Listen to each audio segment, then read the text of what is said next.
Welcome to the Fighting on Film podcast, the podcast all about classic and obscure war movies, from the Normandy landings to the days of chivalry and swords. If it's been captured on film, we're going to try and cover it. I'm Robbie of RM Military History. I'm Matthew Moss of Historical Firearms and the Armourer's Bench.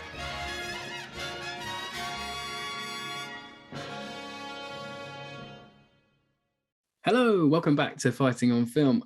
If you remember from last week, Matt was at Bisley for the Vickers machine gun shoot for the 100th anniversary of the disbandment of the MGC. Matt, how did it go? It was great. It was more than you could imagine. It was incredible. 16 Vickers guns firing 16,000 rounds. Mad. In various different fire serials. It was just incredible. We had a massive crowd as well. I reckon at least 500 people turned out. Yeah, it looked huge on the live stream that I saw. Yeah. I knew it was going to be something special because we've been preparing for it for so long. But when it came off, it was just unreal. It was a joy to be part of. It was a really, really exciting thing to do. Yeah. But it was also quite poignant, commemorating the Machine Gun Corps. Yeah, it was obviously only 100 years, and he comes around 100 years, doesn't it? Yeah. So it's and the last time that many Vickers guns had been in action together was in like 20 years ago. Well, yeah, true. You know, in anger, probably what, Korea? Yeah, probably. It's incredible. In British service anyway. Yeah, exactly. So if you missed that, you can catch the live stream again on the Vickers MG channel. You'll find that on our Twitter, or you can find it on YouTube as well. And just a reminder again, me and Matt are going to be at the NARM, the National Army Museum, in the middle of July for another event commemorating the 100th anniversary there. Yeah, on the 16th, I'll be giving a talk on indirect fire with the Vickers, which is one of its party tricks. And Rob's going to be he's going to be loitering around while I believe some of his films about the Vickers and the MGC are played. You can just press play on a button and walk off. Have it on a loop. If you're in London on the 16th of July and you're at a loose end, 10 till 4 at the National Army Museum. It's free to get in, by the way. So it is totally free. Not only can you get a free talk on indirect fire from the Armourer's Bench, Matthew Moss, you can also look round the museum. So, I can't think of a better day out, really. Yeah, there's going to be about 20 stands with guns, people in contemporary uniforms, experts, talks throughout the day. It's going to be really great. It's going to be fantastic. But you didn't come here to listen to us prattle on about Vickers guns. You came here to listen to... Not until we do the Vickers guns in exactly, in film. Yeah, and that's the prattle on about Vickers guns episode coming soon. But you came here to probably listen to our thoughts on 1990s Navy SEALs. So, Matt, I think you've got production this week. I have indeed. So it's an interesting one. Originally, the screenplay was written by Chuck Farrer, who is a former Navy SEAL himself. He was in SEAL Team 4 and 6 throughout the 1980s. And when he got out of the military, he began writing. He'd written a little bit while he was still a SEAL, I believe. And he wrote this screenplay and shopped it around a little bit. And it was picked up by producer Brenda Fegan. And she originally wanted Ridley Scott to direct. Oh, okay. Yeah. So because his brother's just on Top Gun, why not get Ridley in to do? Yeah, Tony. Yeah, exactly. Yeah, okay. But they hired Richard Marquand, who is probably best known for Return of the Jedi. Let's face it. Yeah. But sadly, he died of a stroke during pre-production. So Lewis Teague was brought in, and Teague had worked as second unit director on Sam Fuller's The Big Red One.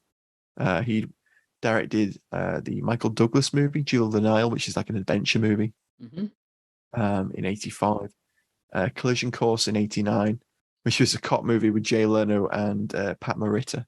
What a weird one that's quite a combo, isn't it?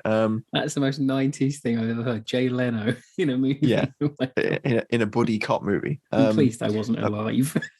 Apparently, well, I was, but I didn't see it. That's probably a fetus. Apparently, a Japanese turbocharger is stolen. And That sounds like better than the plot of this one. I know. And Pat Morita comes over as a Japanese police officer to investigate and is partnered up with Jay Leno. Oh, okay, that does sound fun. It's a weird premise, but who knows? So eventually it was picked up, and as I said, Lewis Teague was brought on to direct. It was also produced by Ben and Williams, who had been production manager on Battle of Britain, no less. Oh, wow. Okay. So that's a nice link, isn't it? Pedigree. And he was an assistant director on Khartoum as well, with Charlton Heston. Cinematography was done by John A. Alonso, who worked on Close Encounters of the Third Kind in 1977, Scarface in 1983, and did a TV adaptation of Failsafe in 2002. I think I think it's the action sequences are very well shot in this. There's nothing to really complain about in that regard. It's tight and tidy, isn't it? It works. Yeah. Gets the job done. It does. Film was released in July 1990, and it was kind of positioned as a summer blockbuster. As I mentioned, Chuck Farrer originally wrote the script, but there was some revisions done throughout the movie, actually. Gary Goldman of Big Trouble in Little China from 1986 and Total Recall fame. Classics across the board associated with this one. Yeah. He was brought in to do some rewrites, so he eventually got a co-credit with Farrer. And there's all kinds of unusual things I came across when I was reading about the writing of this movie. So according to the AFI, the American Film Institute, one version of the script included aliens, and Michael Bihn's character has to set out to destroy them with a nuclear weapon. Oh my God. The truth to that, I don't know, because the AFI didn't give a source. No. Is that just to capture his fame from Aliens then? Well, that's kind of like the Independence Day. Yeah. Plot, really, isn't it? Yeah, it would have been. Yeah. Precursor. But yeah, super weird. Navy SEALs in space. But Farrer, he also acted as the technical advisor on the film, as you'd expect, being a former SEAL, and he apparently brought on some former SEAL colleagues as well to be advisors individually to members of the SEAL team cast. Mm-hmm. And they trained to do lots of the stunt work, some of the minor stunt work with the actual actors themselves, and then also taught them how to weapons handle and move and do that kind of stuff, which is really important for making it look believable, or at least plausible. I think they act like a competent team. They don't look awful. There's some cool 90s weapons handling going on in this film. There's a little bit where Charlie Sheen hits someone with the muzzle of an MP5 SD and shoots him at the same time. Pretty cool. There's a lot of point shooting going on as well. I always like seeing that. All point shooting, yeah. Never use the stock on an MP5, lads. No, it's like a blaster from Star Wars. Yeah. Yeah. One of the other producers on the film, Ben Williams, explained a lot more than stunt work was involved. However, each actor had a SEAL double to whom he could turn to help in weapons handling or perfecting SEAL techniques. They were on the spot source of vital research to make the movie much more like the real thing as possible. It's amazing that that the film crew managed to get all the SEALs to look like the actors, because famously they've got like flippers and things. So I couldn't resist. Moving swiftly on. They gaffer tape like MP5s to their flippers. Oh God, it was low hanging fruit. I do apologise. You should apologise. That was terrible. Who could guess that you are in fact a dad? So the film was partly shot in Spain, with Cartagena standing in for Beirut. Cadiz and Almeria were also used as doubles for locations in the Middle East. Yep. There's some submarines, warships, helicopters, and planes in the film. A lot of them actually apparently belong to the Spanish Army and Air Force. I heard that too. Because apparently there was some disagreement with the US Navy, which originally gave the film a little bit of assistance and allowed them to film on at Norfolk Naval Base in Virginia. And then apparently at some point there was a souring of the relationship, and then production kind of moved to Spain, and they did a lot of work with the Spanish military. They must have read that Alien script and gone, no. Yeah, I don't know. It kind of reminded me of Who Dares Wins. in a that little respect. bit. Yeah. Where the actual military read the script and go, okay, we need to fix this. Maybe that was it. Who knows? Maybe, yeah. But additionally, I couldn't find out why the production and the relationship with the military soured. So I'm not entirely sure why that was necessary. Seemed like a tough shoot for a lot of them, didn't it? Like, yeah. But that about rounds it up for production this week. I mean, I can't wait to hear about cast because it's an interesting one. No, I know. And I know. I mean, just before we move on to cast, there, I know the film flopped a bit, didn't it? And he made like 25 million off of 20 million with a budget of 21, thereabouts. It was a little bit over budget apparently, and then it just didn't. It just seemed to fail to launch. It's a weird one, isn't it? It's sort of, it's got all the. I'll say my final thoughts, but if it comes out in like the mid 80s, surely this is like a moneymaker. Surely this is like Top Gun-esque. It's exactly. Yeah. It's like the most 90s action movie you can imagine. Yeah, like I read one of the reviews I didn't use. It says it's like the Dirty Dozen, but like for the 90s or something. Like that's what it gets. It, like, interesting. Sort of, I mean, when you look at it, it's almost like it's the Navy trying to use that winning formula from Top Gun again, but with another element of the Navy. It's Navy one SEALs. Of our listeners was saying the opening is just really reminiscent of Top Gun with the whole aerial shots there. It really is reminiscent of it. Yeah, and you've got that dynamic within the team. There's a little bit of friction. There's the frenemies almost. Yeah, that's it. Like the call Biehn's signs character as well. and Sheen's character. But yeah, it just doesn't seem to have blown up like Top Gun did. No, didn't capture people's imagination at the time, which is weird because if you look at the cast, I mean, the cast is stacked, really, if you think about it. So moving into cast now, we've got Charlie Sheen as Lieutenant Dale Hawkins. He's the second in command of the SEAL team.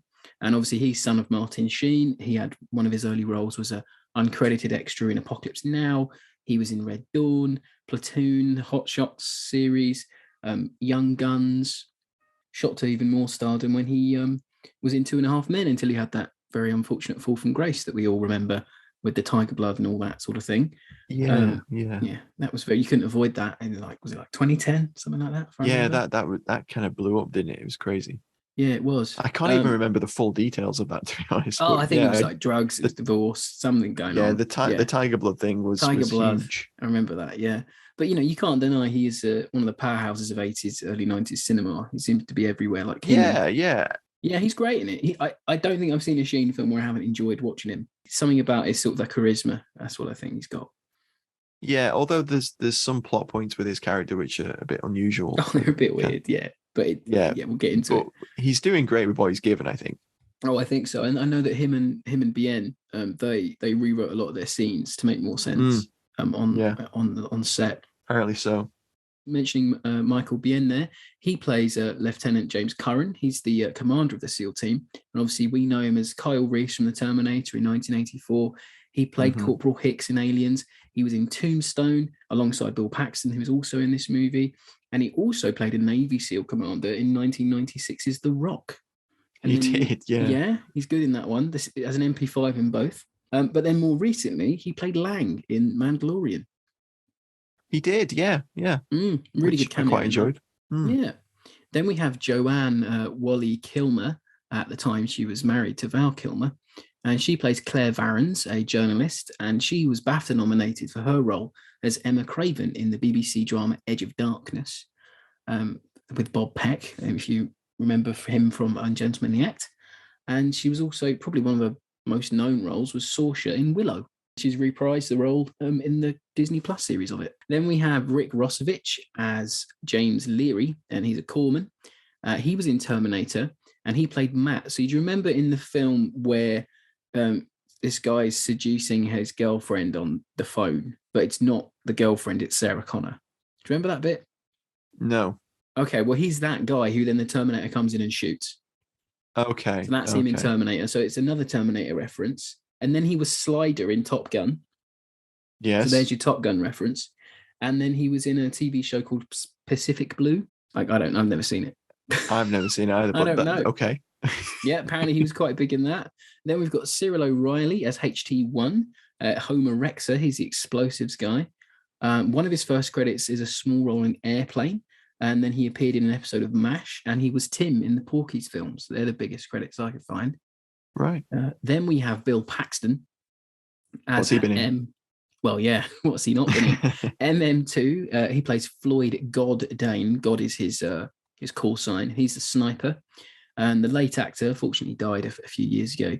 But he's probably best known for being Aliens in Hudson. He was one of the punks in Terminator, so there's a massive Terminator vibes all through this movie with the cast. Then he was in Tombstone alongside Biehn, and he was also in Commando. He was in U-571, Titanic, Apollo 13, and he was Emmy Award nominated and won for his work on the Hatfield and McCoy series, where he played Randolph McCoy, and he directed the golf sequence in this movie. Did he really? Wow. He was a second unit director, and the next actor that I'll talk about, Dennis Haysbert, who plays Billy Chief in the movie, he's wearing a top that says Martini Ranch on it. Right. Now, Martini Ranch is Bill Paxton's band in the 80s, and James Cameron directed a video for them. So there's loads of references all the way through this. Like, there's no references directly to like Terminator and that, but I think there's just such an interesting connection with all these actors that they've all been in each other's movies at some point, it would seem. So Dennis Haysbert, he played Pedro Serrano in the Major League franchise. I don't know if you've seen those movies, Matt.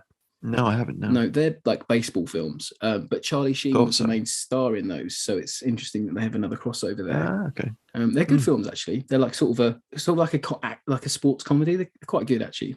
And then he played the Major in Jarhead, and then he was Don Brendan in 1995's Heat with Michael Mann. And then he's probably perhaps better known for his TV work as David Palmer in 24. And he was Sergeant Major Jonas Blaine in The Unit. All right, okay. Big The Unit's another SEAL series, isn't it? Yeah. It's like the American version of like Ultimate Force almost. Yeah. Yeah, I'd say that. Think so. And then rounding it out, because the cast it's got more people in it, but they just don't have enough to talk about really. So they don't have enough screen time to merit talking about. Yeah. So there's one more guy here, and it's Nicholas Caddy, and he plays Ben Saeed. He's the big baddie in the film, and he's an Iraqi-American actor. And Navy SEALs is probably his biggest film credit, but he's appeared in many well-known TV series such as 24, JAG, LA Law, and Murder, She Wrote. Murder, She Wrote. Wow, great. Yeah, some really good credits there. But I think Barrett actually had a cameo in the film as well. Apparently, oh, did he? Who is he meant to be? He's a Navy officer in the debrief scene after the first mission. We see the team go on. It's a great little scene, that actually. I like that scene. Yeah, with the montage of them debriefing off various different aspects of the mission. It's quite well done. It's good. But I think the cast is really, really good. Like, time has sort of proven how cult these actors have become. Yeah, I wouldn't say the cast is the issue here. The issue with this film at all. No, yeah, not at all. So the retro review this week comes from Variety from 1989. They must have seen a preview in December of that year, and there's a summary at the top, and I'll just read that for us. Nifty performances make this routine action flick better than it probably has a right to be, playing to the Rambo mentality by focusing on an elite naval attack group kicking tail around the globe. The film won't be a favourite of peaceniks or any Arab anti-defamation leagues, though. Kicking tail. Wow. Kicking tail. How 80s, 90s do you want to get? I've not heard the phrase kicking tail in a review before on the show, so that's special. It's, it's using any more like 80s slang, like, let's split or let's book. I'm surprised they haven't written that in there. I think it's a fair sort of fair assessment there. Yeah, well, it kind of identifies that the cast is not the weak point of this movie. No, it's not. I'll talk more about it later on, but I can't really pinpoint what the actual issue with this film is and why it doesn't quite work as well as it could or should. Yeah, one review that I read as well said that because it's at the end of the Cold War, because the Russians aren't the bad guys anymore, it's like it's a different feeling.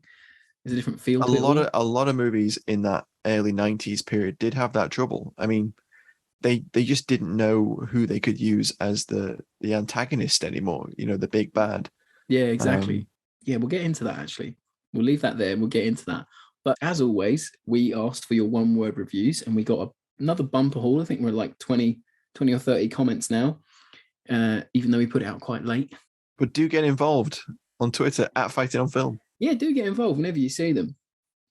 So we just have a few here. Jingo Strange says golf, because it's the iconic golf sequence there. When I think Navy SEALs, I think golf. Neil Rodder said wedding. That's another weird thing this movie has. There's a whole fucking wedding in it. Yep. Mr. C 1966 says American in massive capital letters. I think fitting as it was just 4th of July, but yeah. Yeah, very, very. Christian Rule says God. It's one of the best characters in it. James Rowley says MP5 SD. I mean, yep. Yeah, we'll talk more about that later. Yep. And then David Patterson, David Patterson came in with one, and it's not strictly a one-word review, but I did like it. He said Gel Team 6. All the slick back hair in the movie is very good. Oh, I like that. But then we had some good ones. I mean, there was other general consensus. Some people thought the film was a bit meh, bit crap. It was better than I remembered. I'll put it that way, because I haven't seen this film in quite a while. I remember watching it as a kid. I'd seen it on TV years and years ago as a kid. Like I'd stayed up late watching it on Channel 5 or something. And, I liked it, but it was just, we'll talk more about this later, but that middle part of the film. Oh boy. There's a lull, isn't there? It's a big lull. But no, I think it's one of those movies I'd always seen the poster, but I'd never watched it. It's one of those sort of ones. Yeah. So I think the alley tally's going to probably take up some time. So I know Matt's got some axes to grind this week. So maybe we should get into it.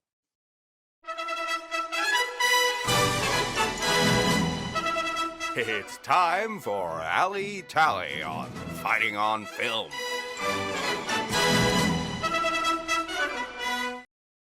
Matt, I know you've been chewing at your microphone sponge thing. What's that called? A pop shield? You've been chewing at your microphone's pop shield, trying to restrain yourself about the Barrett in this movie. So, as our resident firearms expert, why don't you, the floor is yours. Yeah, well, God, Bill Paxton. I mean, first, let's just throw out a salute to Bill Paxton's tash. Because you can't see, fair listener, but if it was, if the gods wanted I'm embodying God right now. Matt Not has literally. A powerful tash. Bill Paxton's character. Not, yeah. For legal reasons, Matthew Moss is not God. Definitely not. But yes, I do. I have a magnificent powerful World War I tash. period correct mustache, Yes. which again came into fashion apparently with Bill Paxton in 1990. I think you might have. You and I both know, you especially having done a series of excellent tweets on military mustaches about a year ago now. November. Yeah, but 2 years ago now, from November, I think. Yeah. There is a fine tradition of military mustaches, and Bill Paxton is really holding it up in this film. Oh yeah. Yeah. But anyway, let's get back to the matter at hand, and that Barrett. It's a Barrett M82A1. So I think this is before it actually got adopted as the M107 in US service. So okay. It's the SEALs getting the cool kit first, which they do, well known for it. So there's a great sequence where it's a night operation. It's the first time we see them on an operation. And God, Bill Paxton's character, is providing overwatch, and he's the team's sniper. And the Barrett has a classic movie gun reputation at this point, I think, in Hollywood cinema. And it's laughably overpowered. Yeah, but that's what people expect, don't they? It's portrayed as being this incendiary cannon that blows walls apart. It's so cool, though, isn't it? It's just cool. It is cool. It is cool because they need a position to be knocked out because they're pinned down by fire from above, and Bill Paxton's character takes a look at them through his what looks like a starlight scope. Yeah, that's what it is. Yeah, like an early It looks a little version of bit. one. I don't know. It's a little bit different to like the Vietnam era starlight scope. But anyway, so It's he's just looking not through fucking it. huge. That's why. Well, it's still quite big, but Yeah. anyway, so he's looking through this scope, and it's clearly it's supposed to be like infrared, but it's a weird yellow hue instead of green.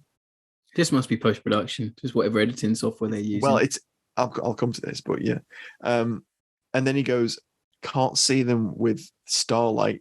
Gonna switch to thermal, which in 1989-90 was not possible. You can't see, there was no optic available where you could swap from IR to thermal. But Matt, he's God. He could do anything. True. The power of the bee. He wills it to be so.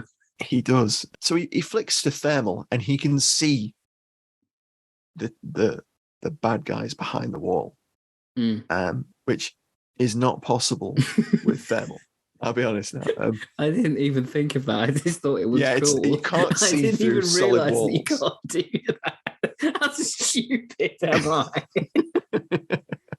So oh my God. you can see the outline. Movie magic in working in real time. He can see the outline of these guys behind the wall, and he fires the Barrett, and I'm thinking, yeah, that's great. Yeah, okay, that's fine. I can suspend my knowledge of how thermal works. Exactly. Yeah. If they've been like behind a thin wooden wall or like hiding behind a bush, then yes, totally, you could probably see them with thermal. Because it's heat. Maybe they're just boiling hot. Maybe they're just roasting. Maybe they are just really hot, and it's a really cool evening. Yeah, maybe. Anyway, so he pulls the trigger, and downrange, what can only be described as like a 12-inch pizza-sized hole gets blasted through this wall. It's fantastic. And kills the guy behind it, and it explodes. And that's not what happens with 50 caliber rounds, unless it's even like 50 caliber incendiary. Doesn't do that. It doesn't explode like it's been hit by a grenade launcher or RPG. Battlefield. This is what the 50 cal does. This is its reputation, like that it's got on screen. Like people expect this. They do. It's OP. It's OP as hell. Oh, massively, yeah. The recoil on the thing, he hams it up a little bit with the recoil. And, but yeah, so the next time we see Bill Paxton in that scene, he's abseiling from a crane. Yeah. And he just somehow gets on the chopper. You never see him get on. Yeah. It's just you just see him like sat at the back. He phases into the chopper. But he has the single best line in the debrief scene where he goes, "Yeah, did you fire your weapon at the enemy?" He said, "No." Did you fire on hostiles? I've got he says, quote if you want it. "I vaporized hostiles." Oh, so good, yeah. You engaged hostiles? I vaporized hostiles. It's just so fucking cool. It's the single best line in that scene. You can imagine like Stallone or Schwarzenegger saying those lines. This is what I mean. Like it feels like an 80s action film. Yeah. Oh God. Yeah. There's lines in here. You can accept that the Barrett's overpowered. It's okay. But there's another bit with the Barrett. Oh no! Can we save that because it's my favorite scene? Oh, okay. Well, I'll discuss how like OP it is again at that point. Yeah. So I mean, I've got more, but you carry on. What was one of your favorites from this week? So obviously, there's Cult Commandos XM177s on screen for maybe like a few minutes, which is nice. 2 seconds. There's a little training sequence. Underused. Very much, yeah. Especially that they're on the poster. They're in promotional shots. They're just not in the film really. But no, they have like a bit of pedigree with the SEALs. They used them in Vietnam. They used them all the way through to the 80s, 90s before the M4 carbine was adopted. But I actually think the ones in the movie are US Air Force GAU 5As because they don't have the forward assist, which was nice. Oh, okay, yeah. I literally didn't manage to spot that because the clip is so short, the scene they're in. Well, yeah, I blink and you miss it. I paused it and then went through frame by frame. Of course, that's what we do on this show. We do. We freeze frame to make sure that we're correct about the weapons. Yeah, exactly. You're never sure. And then I liked the AKMs there at the end because it's always nice to see AKMs. Almost every type of like AK variant pops up in that scene. There's even like this Chinese RPK clone, which stands in for the RPK. Which is it Ramos that has that? I can't remember who has that. I think it's Rexa at the end who has it. Rexa, that's it. Yeah. And then you obviously the MP5 SDs because they're iconic, aren't they? They are. It's the classic special forces of the 80s, 90s, 2000s weapon. Built-in MP5 silencer. SD3s, yeah, integrally suppressed, slim handguards. And we actually see them get reloaded, Rob. Yeah, it's nice. There's numerous on-screen reloads. Some good reloads. And not only are there reloads, but there's HK slaps as well. No, it's nice to see it. And I like the movie silencer sound as well, which is nice. It's not bad. It's not bad. It's not bad. I mean, let's face it. It gets the suppressor sound slightly better than it does like any reticle in this film. Yes. Not only is God's thermal starlight scope pretty up there with in terms of movie scopes and night vision trope. Yeah. But there's also that bit where they're on the submarine and the guy looks at the periscope and it's got like the worst it's a bit weird, periscope reticle ever. Yeah. It's just like a red line with red like dashes coming off it on like a green. It's like tinge. A graph from like a fucking math textbook. It's really weird. Yeah, it looks like there's going to be like a bar chart pop out of that. Yeah. I'm like, I felt like I was watching Working Lunch in like 1993 or something. God, Working Lunch. What a reference for our American listeners. That was a business TV show that used to be on in lunchtime. It was all about stocks and stuff like that and business. If you're off sick in the 90s or the early thousands, when that came on, you knew there was no more Top Cat. There's no more CBBC. Yeah. Blue Peter's a long time coming when you see that one. But getting lovely walk down memory lane there. But the one thing I went into some depth actually to find what they all had on was at the end mission, they choose not to go in SEAL gear. They choose to blend into the various factions that are fighting in Beirut. Yeah. And I've called it Robbie's Random Military Roundup. And whether I have a jingle for it or not depends on how much time he has. Depends how much time I've got to edit this. Robbie's Random Military Roundup. That'll do, right? So Michael Biehn is decked out in Rhodesian bushstroke camo. Like, why? How? Where did he get it? No one knows. He's an auteur of camo. Exactly. Right. So I just thought it was interesting. Like, where's he got a full set of Rhodesian camo from? Maybe it's from like the Navy SEALs like R&D department or something. And then one of the guys has got MP40 magazine pouches on. Yeah, what's he putting in that? I'm like, what's he fitting in there? There's absolutely no fucking way he's going to get an AK mag in there. Ice poles. What's he? It's not fit anything else in there, you know. And then another thing, I think it's Rex has got a Chicom chest rig, and it is a Chicom one. It's not a Russian one because it's got the wooden tabs. Nice. And then I think, spotted. Yep. And then I think, is it? I think it's Leary. He's got a Chicom SKS rig on. And then that's even more random. Yeah. I'm like, you're not fitting anything in them because I know for a fact they don't fit anything other than SKS mags because I own one and you cannot fit anything in them. It's such a misnomer that you can fit anything more in those rigs. And then Sheen is wearing desert DPM, British DPM trousers, or like an early version of, which is just weird. And then he's wearing an Austrian flak tarn known as K4. And that's like even weirder. And a couple of guys have that on. And then I think one of the terrorists is wearing like 58 pattern at one point. Yeah. And then there's some duck hunter camo that they're wearing. They've got M1 Garand belts as well. It's just such a lovely randomness to the military at the end. It's like so Navy SEALs own clothes day, isn't it? That's that's essentially what it is. It's Mufti Day. Can we wear our own clothes, Sarge? Yes. I really want to wear my new Austrian flak tarn that I've acquired. It's like they've all gone on eBay and they're just comparing the good stuff they've found.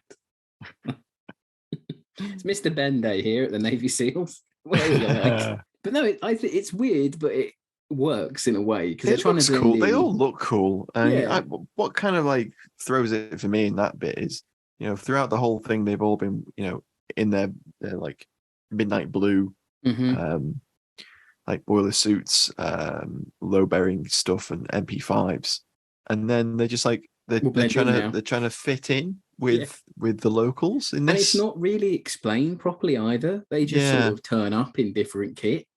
And it's like, oh, we'll blend in because there's so many different people here. And I'm like, but you could have just gone in as Navy SEALs. It wouldn't have mattered. For my alley tally, that was pretty much it. There was quite a lot there. Sheen's got a Remington 870 as his breaching shotgun, which he's itching to use. That's and lovely. blows their cover, blowing off the hinges to a door. In a scene which introduces the main antagonist, the main baddie, and he pretends he's also a prisoner.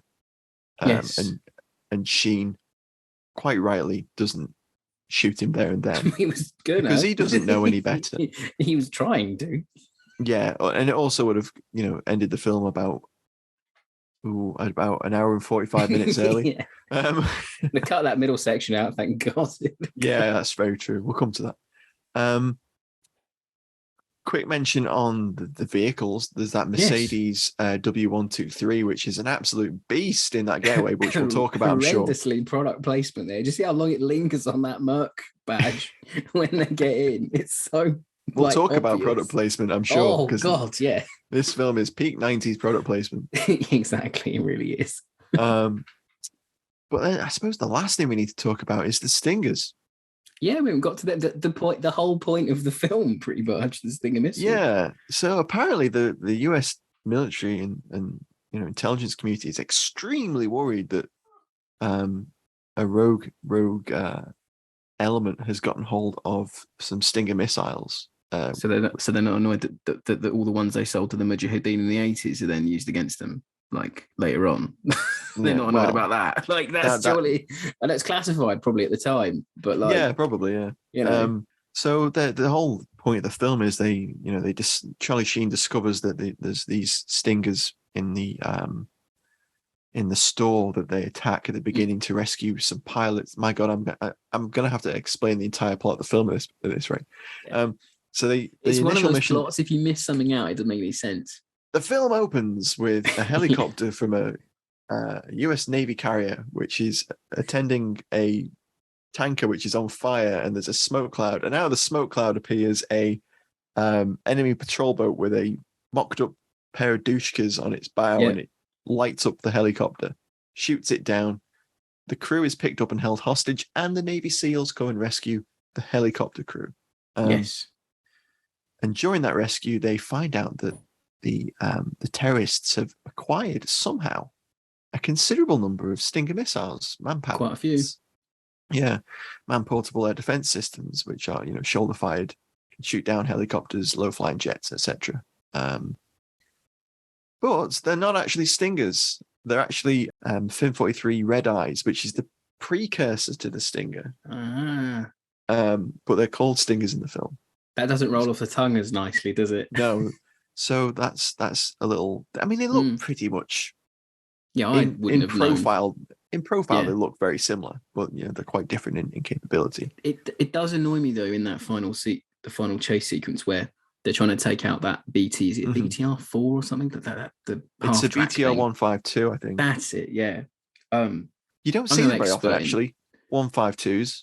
In that final section, that they've taken one of these Stingers away, and I thought they'd taken it away to prove that they'd found them. Like I didn't think they were going to use it. Yeah, that would make sense. Maybe they did. Yeah, I thought that's what they were doing.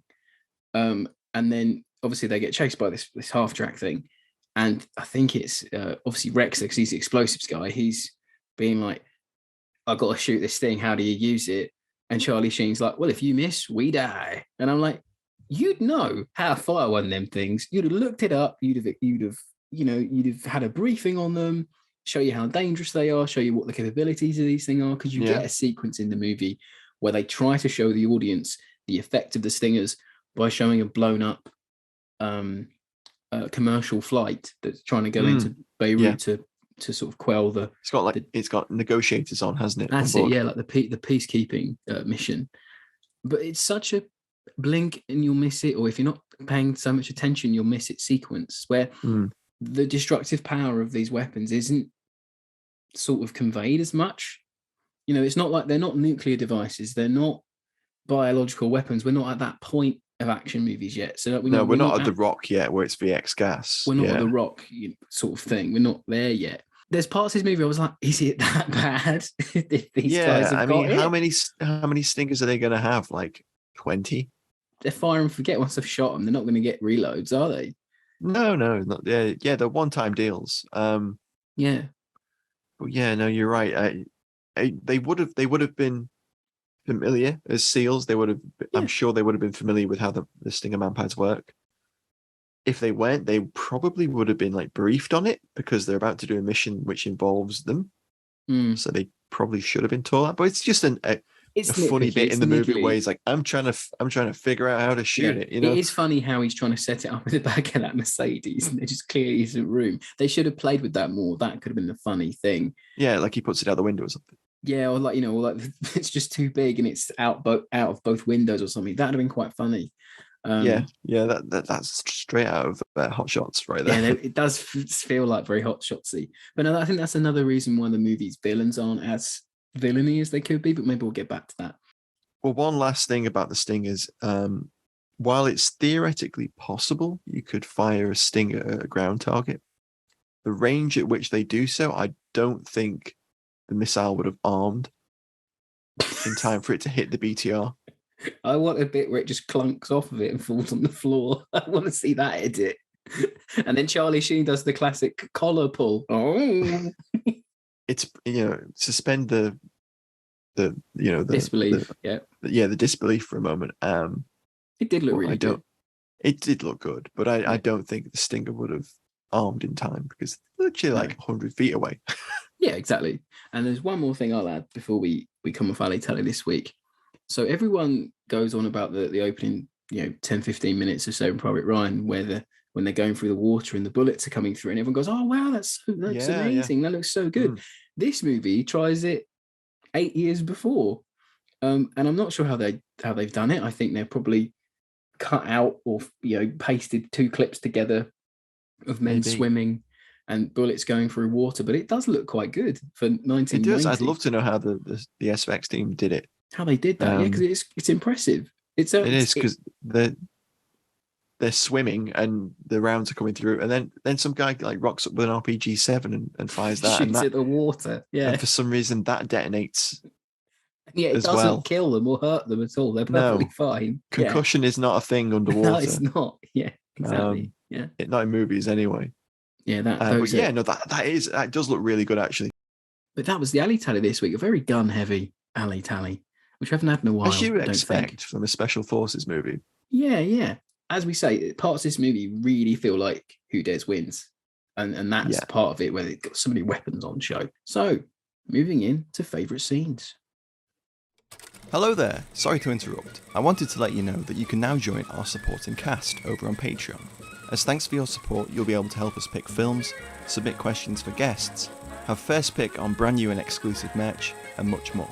Thank you for your support. Now back to the show. So Rob, what was your favourite scene this week? But as last week, I found it quite hard to pin something. But I like Bill Paxton's character. I think he's really plays it really well.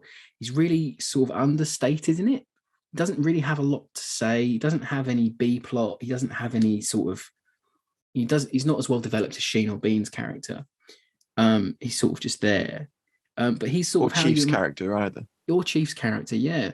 But he's sort of how I imagine like a SEAL sniper to be, sort of like cool, understated, always there type guy. But he reminded me of Barry Pepper's sniper character in Saving Private Ryan. All right. Because he gets the cool little sequences to shine, and his sniping's really important, and he's just cool. There's something about him. It's just a cool character. And obviously he gets the, I vaporized line, which only I think Bill Paxton could deliver properly. There's just a certain way that rolls off the tongue. It's very Hudson-esque in that bit, But there's the final sequence with God in it, and he hip fires a terrorist who's sneaking up on him. He does. It's gets a drop on him though, doesn't he? Gets a drop on him, yeah, and he just about manages to shoot him as he gets shot himself.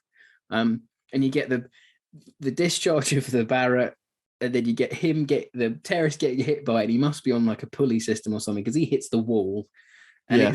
it's amazing. If it was a gorier film, he'd have a dinner plate hole in his chest. Yeah. It's just proper over the top, proper action movie stuff. You imagine like Rambo doing that to somebody, or Schwarzenegger doing it in Commando. But then there's a good little bit after, and I like the dialogue in this sequence. So Biehn's running up to try and save him, and he says he falls in like to a hole in the floor, and he's trying not to fall down. And the terrorist comes in and says, "Oh, I've got company up here." The terrorist goes, "You're American?" And Biehn tries to cover his face up a little bit, and he goes, "God, come in, God." And the terrorist goes, "Your God does not help you now." And then God shoots the guy with his last like dying breath, and he gets flung away because it's the Barrett hitting him again. It's just a great little sequence. It's good, snappy dialogue. There's Barrett's getting hip fired. I mean, I love it. It's so good. Yeah. It's a good scene. Probably the firearms historian in the room is probably gonna have a big issue with that. No, it's okay. I mean, it's the same issue. The only problem with it is like the Barrett is shown as being this almost like incendiary explosive firing weapon, where it's taking chunks out of walls and things. Yeah, and it explodes when it hits the guy, and there's like an effect. Whereas really, he just would have been very badly hurt. Very bad. Would have made his eyes water for sure. Indeed, it would. Paxton gets that great line in the debrief. He gets to abseil from a crane. Gets a cool death sequence. It just looks good, in it? It's just good. He's great in this. He's not good. You need more Paxton though. Let's put it that way. You could have had more of him, perhaps, but I like how he's not used as much. He's always there for them. I quite like that. It's that sort of camaraderie of it. I do like that. Yeah. But yeah, the 50 very gets simple. used again. It gets handed off to another member of the team, doesn't it? And he again uses it to punch through walls, which is and plausible. He's untrained. He's just shooting it, isn't he? So he's just using. He's a SEAL. Yeah, I imagine he would have been familiar with it. Perhaps, but not a specialist with it. But again, like the Barrett 50 caliber is an anti-materiel weapon. Using it to suppress an enemy within a building through a brick wall, kind of plausible. All right, and definitely. It looks good though. Like it on screen, it's just good. It just looks great. The noise the damn thing makes is just it literally is a cannon throughout the whole film. You love it. Just love to see it. It's just fantastic. It is good. You've got to keep that Barrett myth up for everyone. Come on, it's like you've got to let them have something. So man, you got to let us film fans have something, man. I'm sorry, I'm putting your professionalism to one side for this week, and I'm saying just let us film fans have something for once, please. Fine, you can have it. I'll give it a pass. You heard that here, folks. Military historian today. Let something slide. So, Matt, what's your favourite scene after I've busted your balls about that Barrett for so long? My favourite scene is the golf course montage, complete with the shit cover of The Boys Are Back in Town by Bon Jovi. Yeah. Great. So bad. That whole sequence is so irritating. Apparently, Bill Paxton took it upon himself to shoot that sequence because apparently the original script, it was them playing some sport or something, and he was like, it's just too reminiscent of Top Gun. So he was like, what sport can I choose that is going to be so weird? And it's like golf. Yeah. So I can appreciate the nuance of the scene in that it's showing them as a team, they're bonding, they're goofing off steam. Yeah. They're blowing off steam. But my God, does it go on for quite a while? And it's just too much. But no, that is not my favorite scene. My favorite scene is. I actually thought it was. Oh, no, it really isn't. The amount of we're going to talk about the product placement. The amount of product placement in that sequence is mad. Like, oh my God, Reebok high tops, and the bit where Charlie Sheen, like, it's completely unnecessary. But Charlie Sheen's car gets towed, and he jumps on a push bike and cycles after it, climbs onto the back of the tow truck. So like a power ballad. It's so bizarre. Unnecessary. That whole sequence does not need to be in the film. No, it doesn't. Because it's never mentioned again. It doesn't do anything. Yeah. So he gets in the car, he turns on the ramp, and then he does this cool bit where he drives off, and then he's reversing to get away from a truck that's oncoming, and then he does like a J turn. It's almost like the film has to remind you how like actiony these guys, like the lives these guys lead. It's like I think that's what it's trying to do. You know, they're Supermen. These guys. Well, and I think you're trying to show Sheen as like Sheen's character is this sort of like adrenaline junkie, perhaps. That's absolutely. What I get. Yeah. So you know, during my other favorite scene of the film, the wedding sequence, there's a bit where they're traveling to the church with Chief, who's getting married. Yeah. So the film begins. You're introduced to the team with Charlie Sheen lying face down on a beach, he's dead. and the waves wake him up. And then we cut to a little beach house, and Bihn's talking to Chief, and he says, "You sure you want to get married?" Like, you know, and then there's like a car journey where Sheen's character is like, "Do you sure you want to get married? You shouldn't get married. You don't want to get married. That's the worst possible thing you can do. You sure you want to do this?" And then he goes, "No, I'm going to bail on this." He's bailing on his best friend's wedding, and he literally leaps out of the car as they drive over a bridge into a reservoir or something, doesn't he? Or river, and jumps into a river because you can see like Norfolk Naval Base in the background. Jumps into a river, like a 300 feet drop.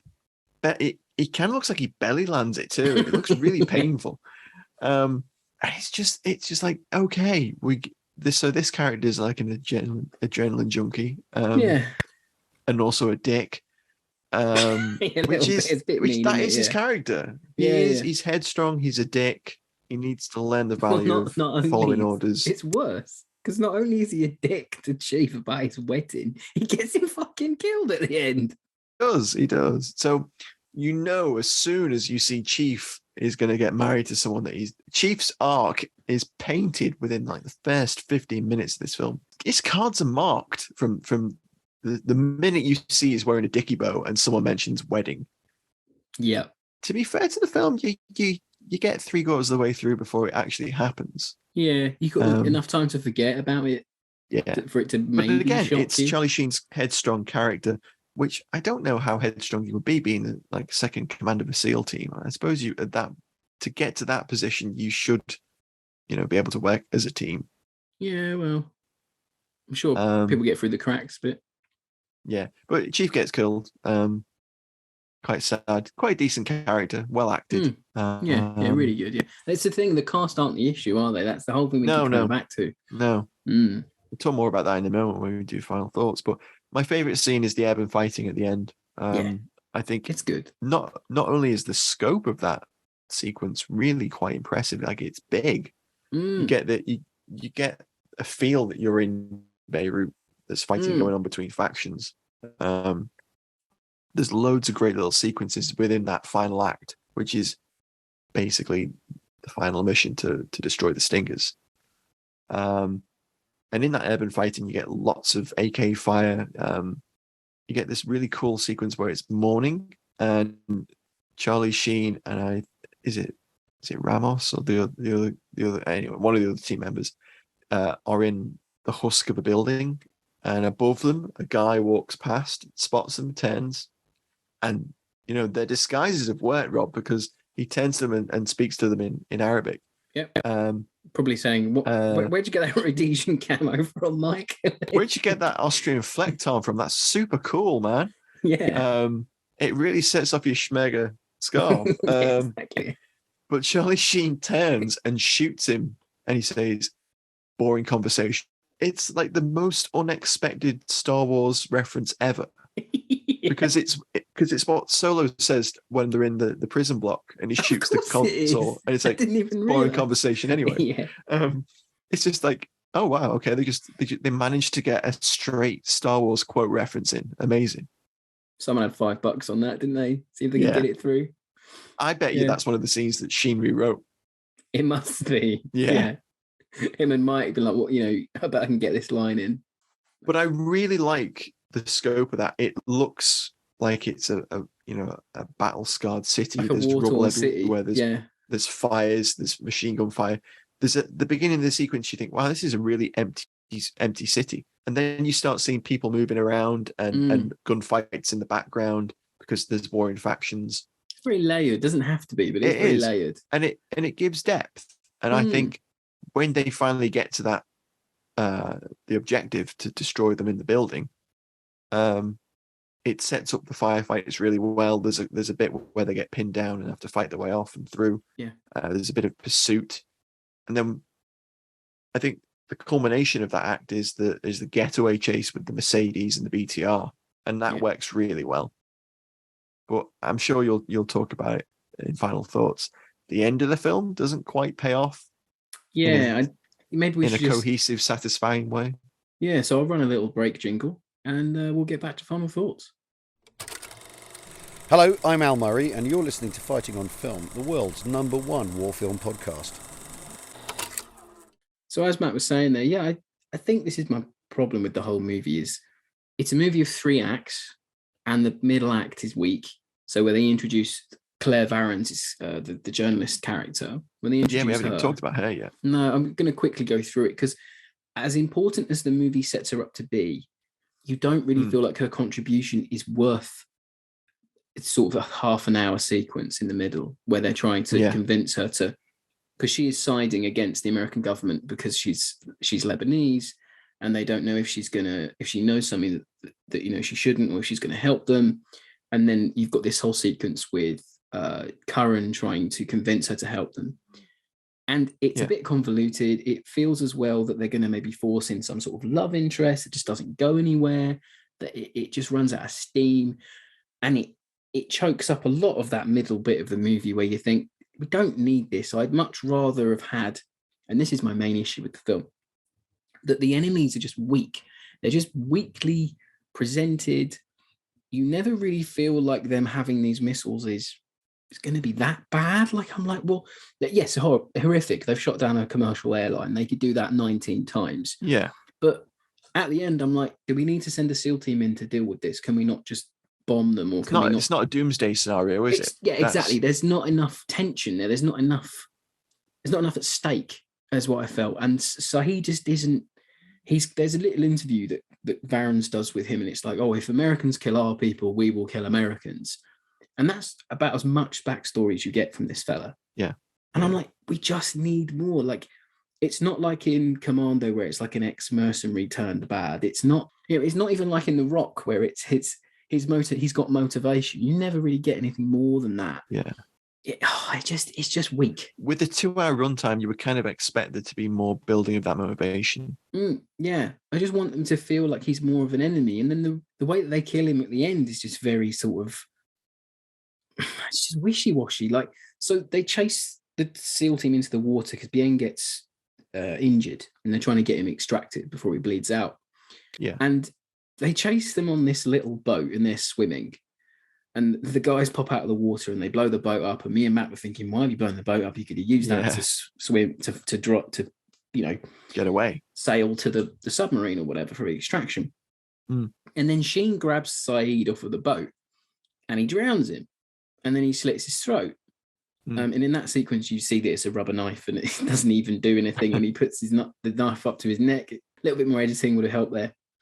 But it's just a weak ending. Because once they're in the water, there's not much else you can do.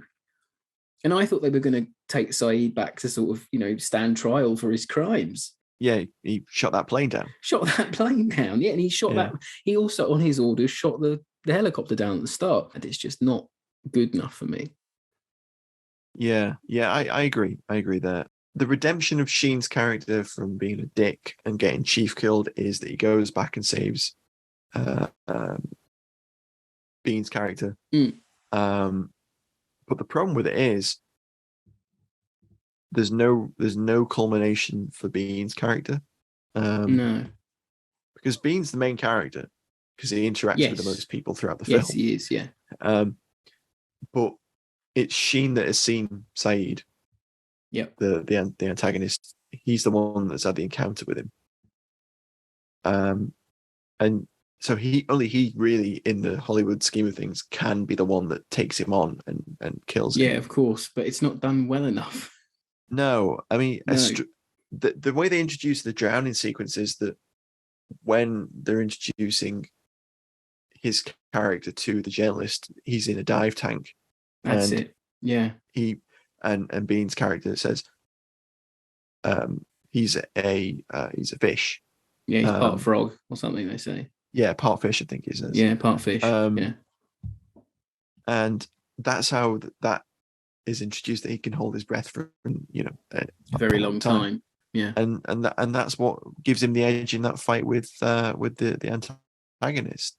But it doesn't have the weight that you want from that ending. I don't know whether it's because it's after such a good urban combat sequence and escape. Because that's a really, really well shot, really well directed, really well staged piece. Yeah. And then you get like 3 guys wade into some water, and then a boat appears, and they get fooled into being pulled off the boat and killed, and the grenade blows up the boat. Yeah, right. Yeah, you are right. It's a shame because all those good action sequences are sort of marred by the weak plot, really. And, I've written down in my notes, I mean, we don't retcon the whole movie, but I think this would have worked better if it had been a Vietnam film about maybe like the first SEAL team. You could have shown them having that sort of... They've captured a shipment of American brand new red eye. Yeah, make something up. And they're going to give them to the Russians to copy. So they need to get them back quick, You can still have all the same characters, all the same tropes. It would just be stronger because the enemy would be better established and you're setting it in a conflict that is already ongoing. I think the reason this movie doesn't work, perhaps, is that obviously I know there's tension in the Middle East, in Beirut at that time, but it's not as powerful as we've just had the 80s. We can say it's the Russians and everyone knows who that enemy is. We haven't had, the Gulf War hasn't happened at this point. We can't have, it's not the Iraqis or the Saddam Hussein. We're not at that point in time yet. This movie's in a really weird couple of years where it looks like the Soviet Union's going to crumble. The West hasn't got a new enemy yet. I mean, it was shot in 1989, so they could have done Russians, but it wouldn't have worked because that isn't what the plot is. The plot is their terrorist organization, etc. And obviously, terrorism exists in the 80s and 90s. It does, of course, it does. Oh, absolutely, yeah. But it just they don't get it over the line properly for me as a viewer to have cared enough about what's at stake. Whereas in Who Dares Wins, yes, I 100% care because there's thermonuclear destruction at stake. There is, yeah, with the Holy Lock. But then saying that, I'd still recommend people watching it because it's a fun 90s actioner with a lot of good actors in it, who are sort of in their prime, really, at the time. Yeah. Although this isn't a film that defines either Sheen or Biehn. Not at all. Obviously. Not at all. But if you want to watch them out of context of films that they're probably even better known for, this is one I'd probably seek out. And it's worth it just for those action sequences because they are very well done. It was better than I remembered it was. That's for sure. It hits all those classic special forces touch points tropes. You got the training montage, the kill house, mission planning with a model, the halo jump, which is beautifully shot, actually. Good. Yeah, it's good. Not quite wild geese, but it's good. Military funeral for Chief. It is another one of those touch points for these type of films. But, it's a well-shot film. Decent cast, as you say. But I just can't put my finger on it. What holds it back? Problem. And what has been the stumbling point for it not to blow up as a I still can't fathom why audiences didn't want it. I suppose when you consider it, neither Sheen nor Biehn were actually A-list lead men. Not really, though. Sheen's always been more of an ensemble because even the major league films where he's Biehn obviously was with Terminator and Aliens, but in both of those films, he's kind of overshadowed by a strong female character. Yeah, but and they're part of an ensemble as well. Like it's especially with Aliens, absolutely. Yeah. So I think you're onto something there, perhaps. Maybe that's part of the thing that there wasn't enough star draw. But then Young Guns was an ensemble with people like this in it, like Sheen and Emilio Estevez, and that was a hit. It's a Western, completely different genre, but it's comparative sort of ensemble cast there. No, I think you're right. for I think you're all onto we something. know, it could have been a publicity Could have been. fail. They might not have. It might not have landed with audiences as well as it could have done. But I think there's the main action sequences, that final act, the urban fighting, really good. Some of the best 90s, firefight sequences. It's up there, I think. It's out there. There's just something that holds it back a little bit for me. I think you're right, and I think we'll probably leave it there. If you have your own thoughts on why you think the movie failed, let us know on our socials. Definitely, do let us know. Yeah, you can follow us on Twitter at Fighting on Film. You can find us on Facebook, and you can find us on TikTok now. Just search Fighting on Film. I'll be putting up some clips. We're so down with the kids on this show. Yeah, we're getting there, aren't we? Word, what's up to your bad self, all your youngsters out there? Wow, Rob, check yourself before you wreck yourself. Ooh. It making ourselves even sound even older with all these 90s references. Jesus Christ. We are actually also on Instagram as well now. Anyway, thank you so much for listening. As always, please do go and check out our website at fightingonfilm.com. Check out our back catalogue. Who knows? You might have a fourth binge. As always, guys, thanks for listening. Catch you next week. Bye, everyone.